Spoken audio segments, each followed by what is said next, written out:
우리가 신앙생활을 하면서 이 신앙의 여정 가운데 한 가지 큰 숙제가 있습니다.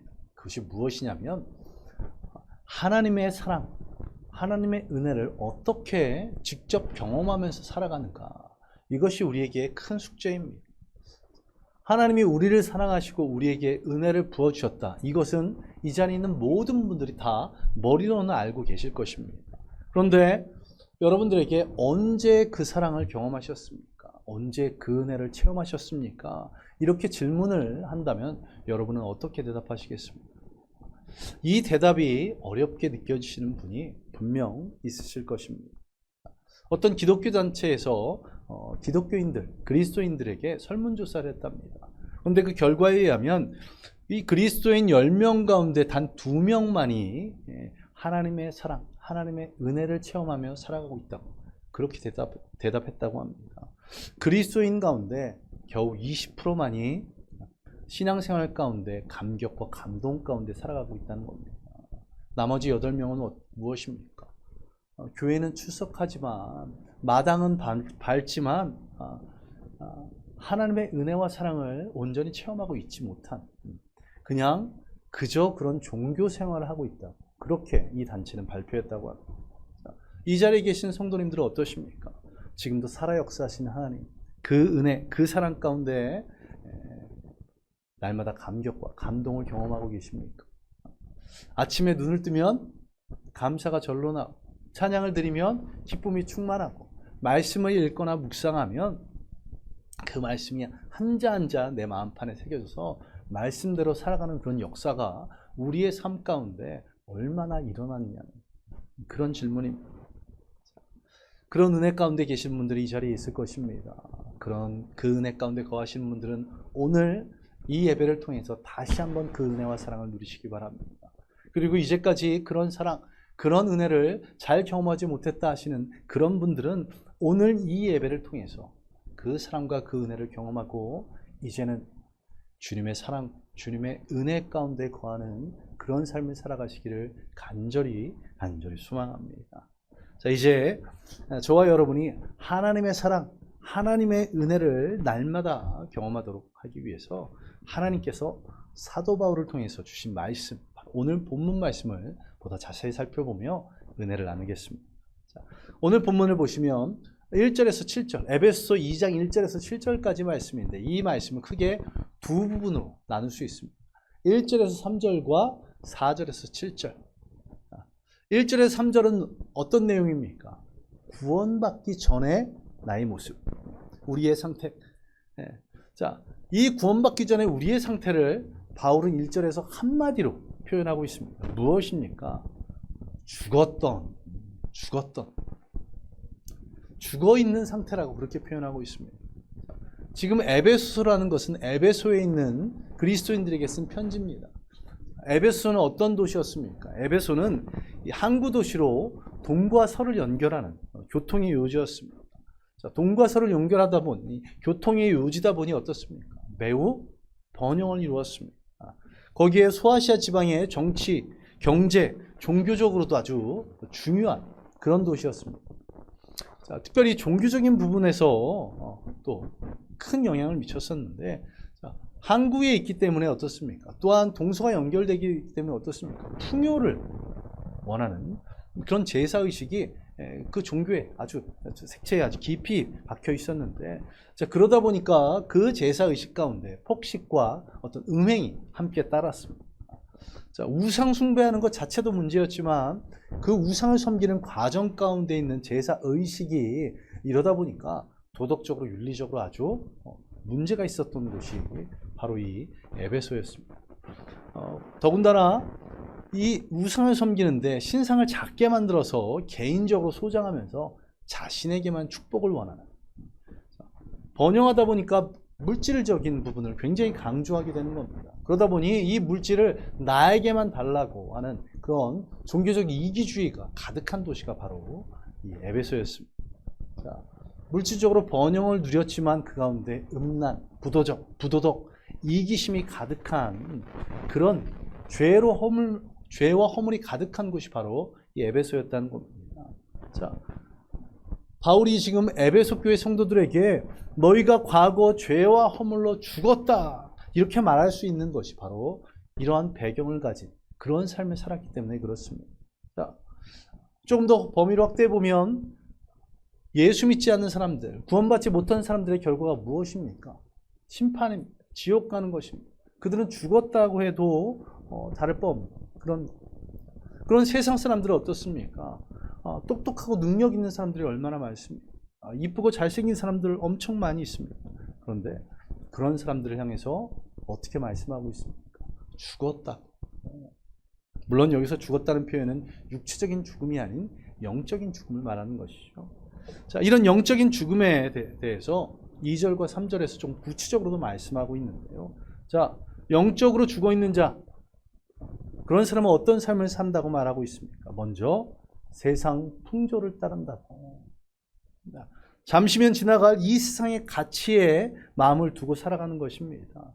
이들에게는 무엇이 중요합니까? 지금 세상 사람들이 무엇에 관심을 두는가? 유행이 중요합니다. 유행이 중요합니다. 사람들의 이목이 중요합니다. 그런 경우 있지 않습니까? 우리도 마음이 살짝 흔들리는. 지금 사람들이 뭐를 좋아한다, 뭐를 먹는다, 뭐를 입는다, 뭐를 신는다 하면 우리도 그것을 해야만 할 것 같은 그런 마음입니다.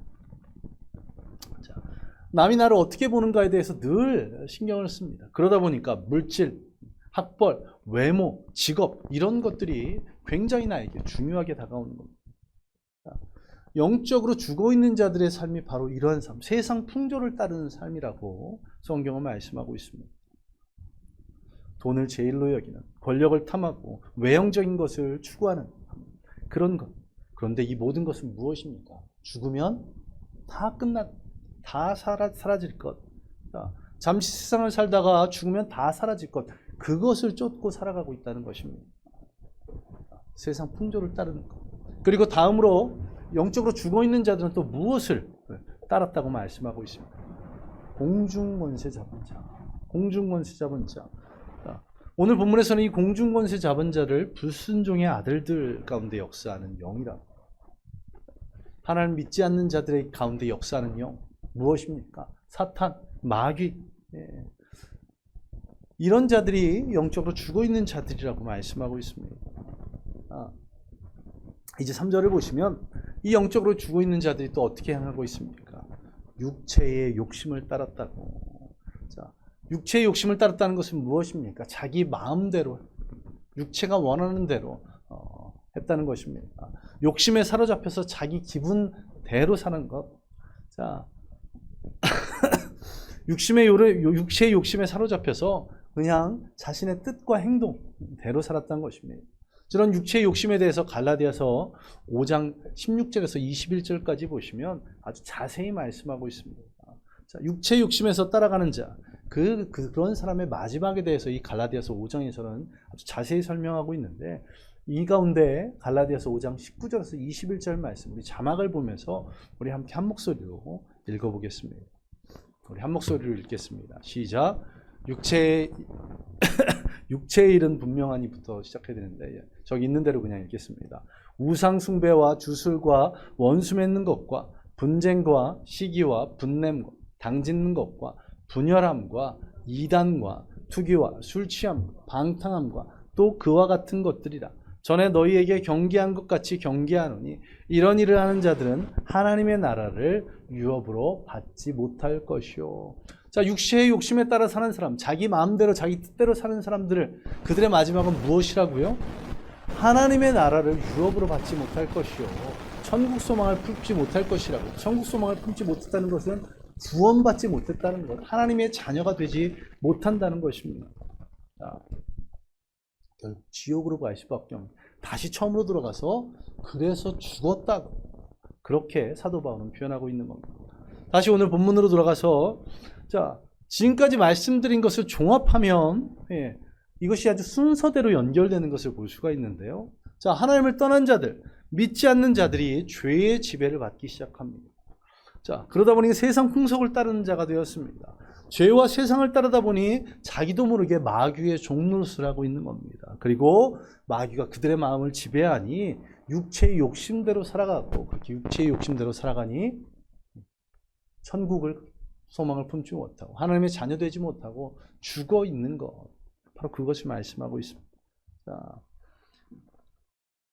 그리고 오늘 본문 3절 한번 보시기 바랍니다. 이처럼 영적으로 죽어 있는 자들에 대해서 결론을 내리고 있는데 그들을 어떤 자들이라고? 본질상 진노의 자녀라고.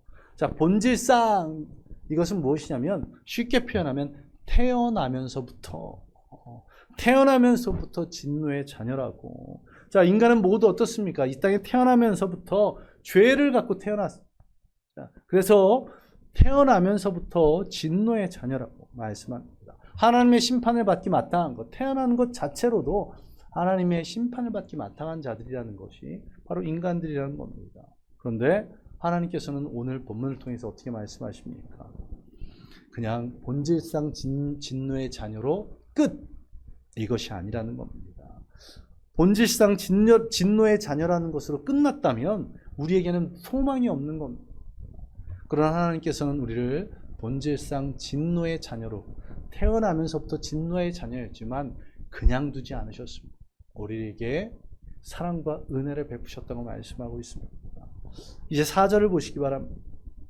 이 4절을 보시면 우리 한글 성경에 보시면 그 내용이 없는데요. 접속사가 하나 붙어 있습니다. 바로 그러나라는 접속사.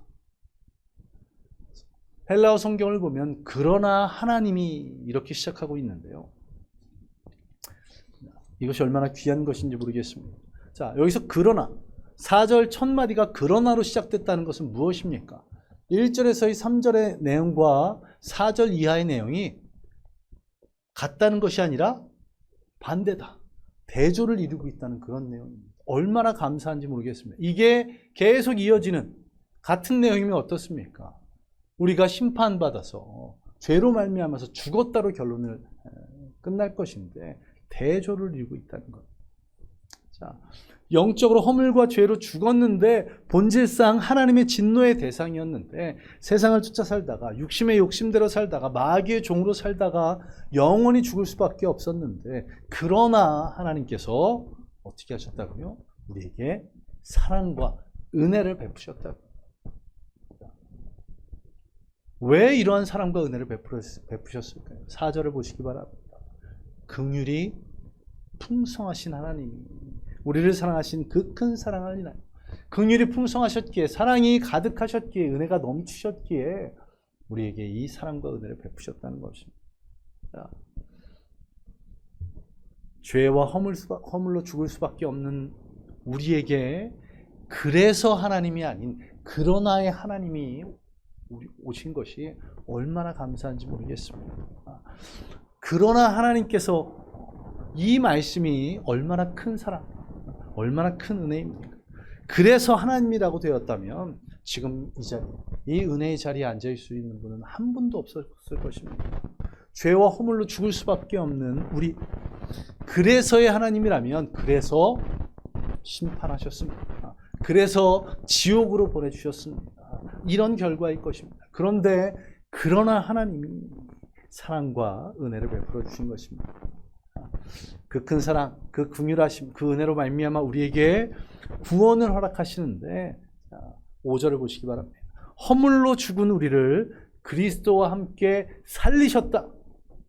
너희는 은혜로 구원받은 것이라 이렇게 말씀하고 있습니다. 자, 죄로 죽을 수밖에 없는 우리를 살리셨다고 말씀합니다. 이 살리셨다. 당시 헬라어로 이 성경이 기록된 이 당시에는 이 살리셨다는 단어가 동물의 출생 그리고 식물은 싹을 틔워서 자라나는 그것을 의미했다고 합니다. 쉽게 말하면 생명이 부여됐다. 다시 살았다. 이런 말입니다. 이 은혜가 우리에게 주어졌다는 다시 사는 은혜가 이전까지는 어떤 삶을 살았는데요. 죽은 삶을 살았는데 우리에게 이제는 다시 사는 은혜가 주어졌다. 한번 상상을 해보시기 바랍니다. 아주 극단적인 상상인데요. 자, 돌아가신 지 며칠 된 분은 관을 이 앞에 모셨습니다. 그리고는 제가 이 자리에 서 있고 우리 교회 모든 성도들이 자리에 앉아서 그 관을 놓고 기도하는 겁니다. 자, 통성으로 기도하는데 제가 그 관을 붙잡고 안수기도 합니다. 주여! 다시 살게 하여 주시옵소서. 일어서게 하여 주시옵소서. 자, 그러자 어떤 일이 벌어져야 될까요? 관뚜껑이 활짝 열리면서 죽은 지 며칠 된 사람이 일어나는 겁니다. 나사로가 일어나듯. 자, 어떻게 될까요? 이런 일이 벌어집니다. 예? 예? 뭐라고요? 자, 우리나라뿐만 아니라 전 세계에서 기자들이 몰려오겠죠. 우리 교회 아주 유명한 교회가 될 겁니다. 예, 수천 명 교회 어렵지 않을 수 있어요. 저희 교회 예배 처소를 새로운 예배 처소를 위해서 기도하고 있는데 자, 아주 쉬워집니다. 이렇게 됩니다. 자, 조금 극단적인 예를 들긴 했지만 지금 살리셨다, 다시 살아났다는 이 일들이 우리의 삶 가운데 일어난다고 그렇게 말씀하고 계신 겁니다. 죽었던 우리가 살아나는 것입니다. 죄와 허물로 죽을 수밖에 없는 우리가 하나님의 사랑으로 다시 살아났다. 이것을 그치는 것이 아닙니다. 비슷한 말씀을 또 하고 계십니다. 6절을 보시면 또 함께 일으키사 그리스도 예수 안에서 함께 하늘에 앉히시니. 자, 죽었던 우리를 살리셨고 그냥 거기서 내버려 두지 않으시고 다시 일으키셔서 어떻게 이제는 그리스도 예수 안에서 함께 하늘에 앉히시니 천국의 소망을 허락하셨다는 겁니다. 함께 일으키셨다는 것. 이것은 어떤 말이냐면 살리신 것과 일으킨 것 비슷한 의미를 가지고 있습니다. 자, 성경에서는 부활하실 때, 예수님께서 부활하실 때 어떻게 표현하고 있냐면 일어났다고 표현하십니다. 부활했을 때 일어났었다. 자, 다시 여기서 함께 일으켰다. 이것은 어떤 의미를 가지고 있냐면 이전과는 다르게 일어났다는 겁니다. 예수님께서 3일 만에 부활하셨습니다. 겉으로 보면 죽으시기 이전과 별 차이가 없습니다. 왜요? 손과 발에 못자국이 있으셨고 옆구리에 창자국이 있으셨습니다. 자, 육체는 그대로인 것 같은데 어떻습니까? 본질은 완전히 다른. 자, 그 육체는 어떤 육체냐면 영원히 죽지 않고 병들지 않으며 늙지 않는. 예수님께서 부활하신 후에 무엇을 경험하시게 됩니까? 40일 동안 제자들과 함께 하시다가 어떻게 들려 올라가셨습니다. 죽으시고 천국에서 영적으로 태어나신 것이 아니라 그 육체 그대로 들려 올라갔다. 또 한 명 있죠. 구약의 엘리야. 그도 어떻습니까? 이 땅에서 죽음을 보지 않고 들려 올라갔죠. 바람을 타고. 자, 이것이 부활의 능력입니다. 이 부활의 능력이 우리에게 동일하게도 일어난다고 그렇게 말씀하고 있습니다. 함께 일으키사 예수 안에서 함께 하늘에 앉히셨다는 것입니다. 이것을 경험하는 저와 여러분 되시기 바랍니다. 우리 교회 안에 부활의 능력을 가지고 살고 계시는 분들이 있습니다. 자, 그리스도와 함께 일으키심을 경험한 분들이 있습니다. 어떤 것일까요? 이전과는 다른 삶을 살고 계신 분. 이전과는 다른 삶을 살고 계신 분. 자, 무엇입니까? 도저히 참을 수 없는 그런 상황에서 인내하는. 자, 도저히 용서할 수 없는 상황 가운데서 용서하는. 도저히 회복될 수 없는 그런 관계를 회복하는. 감사의 조건이 전혀 없는 것 같은데도 불구하고 감사하는 그런 분들. 이전과 다른 삶을 살고 그분이 바로 함께 일으켜서 살림을 받은 그런 모습입니다. 다시 산 모습. 날이 갈수록 삶에 놀라운 변화들이 있는 저와 여러분 되시기를 간절히 소망합니다. 우리의 삶 가운데 내가 예수 그리스도를 구주로 영접했다면 이전에 죄와 허물로 인해서 죽을 수밖에 없는 우리가 다시 주님을 통해서 살아났다면, 다시 일으켜 세워짐을 받았다면 이전과는 다른 삶을 살아가는 저와 여러분 되시기를 간절히 소망합니다. 그러함으로 날마다 주님의 사랑, 주님의 은혜를 누리시기를 간절히 소망합니다. 자, 하나님께서 우리에게 부활의 능력을 주셨다는 것, 그리고 이러한 능력, 이러한 사랑, 이러한 은혜를 부어주신 이유가 무엇입니까? 7절입니다. 7절. 우리 7절을 보면서 한 목소리로 함께 읽겠습니다. 7절 시작. 이는 그리스도 예수 안에서 우리에게 자비하심으로써 그 은혜의 지극히 풍성함을 오는 여러 세대에 나타나게 하죠. 여러 세대. 계속해서 이 은혜의 풍성을 나타내려 하십니다. 우리에게 이 은혜와 사랑을 베푸신 이유, 그것은 우리로 그치는 것이 아니라 우리 이후에도, 그리고 이전에도 계속해서 이 은혜와 사랑을 베풀어 오셨다는 것. 이 베푸시는 하나님의 사랑, 이 하나님의 은혜를 그냥 구원의 은혜 이것만을 경험하고 끝나는 것이 아니라 날마다 사랑과 은혜를 누리는 저와 여러분 되시기를 간절히 소망합니다. 이 사랑, 이 은혜 가운데 거하는 저와 여러분 되시기를 간절히 소망합니다. 우리 함께 기도하겠습니다. 하나님, 죄와 허물로 인해서 죽을 수밖에 없는 우리가 이제는 하나님의 사랑과 하나님의 은혜로 말미암아 구원받게 되었습니다. 거기서 그치는 것이 아니라 우리를 다시 새롭게 하여 주셔서 저 천국 소망을 품게 하셨습니다. 아버지 하나님, 우리가 경험하는 이 은혜와 사랑이 얼마나 큰 것이, 얼마나 감사한 것인지 깨닫고 날마다 감사와 찬양이 넘치게 하여 주시고, 그리고 우리가 구원받은 이 은혜와 사랑, 그것을 구원에만 제한하는 것이 아니라 우리의 삶의 여정 가운데 날마다 경험할 수 있도록, 날마다 누릴 수 있도록, 우리가 새 사람 되어질 수 있도록, 이전과는 다른 새 것이 되는 그런 믿음의 성도들 되게 해달라고, 그런 은혜와 사랑을 날마다 누림을 통해서 변화시켜 달라고 우리 함께 기도하겠습니다. 기도합니다. 아버지 하나님,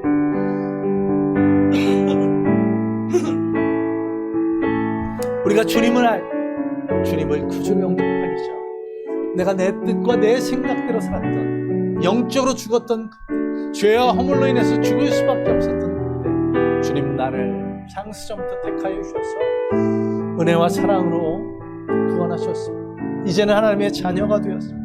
저 천국 소망을 품게 되었습니다. 그 놀라운 은혜와 사랑이 날마다 감사 살아갈 수 있도록, 그것이 우리 구원의 은혜만 그친 것이 아니라 우리의 삶의 여정들 가운데 날마다 이 사랑, 이 은혜를 경험합니다. 아버지, 나를 새롭게 하여 주옵소서. 새롭게 하여 주옵소서. 이전과는 다른 그런 부활의 생명을 가진 진정한 믿음의 삶을 살아갈 수 있도록, 더 인내하고 더 용서하며 더 사랑하며 더 하나님께 영광을 돌리는 그런 모든 믿음의 성도들 주여 역사하여 주옵소서. 그 사랑, 그 은혜가 우리 모든 성도들의 삶 가운데 날마다 가득하시오. 그 은혜와 그 사랑 가운데 우리 모든 성도들이 거할 수 있도록 주여 역사하여 주옵소서. 그 은혜와 사랑 가운데 거하고 누군가에게 분노할 필요 없고 날마다 감사만이 가득한 사랑만이 넘치는 우리 모든 성도들 되도록 주여 역사하여 주옵소서.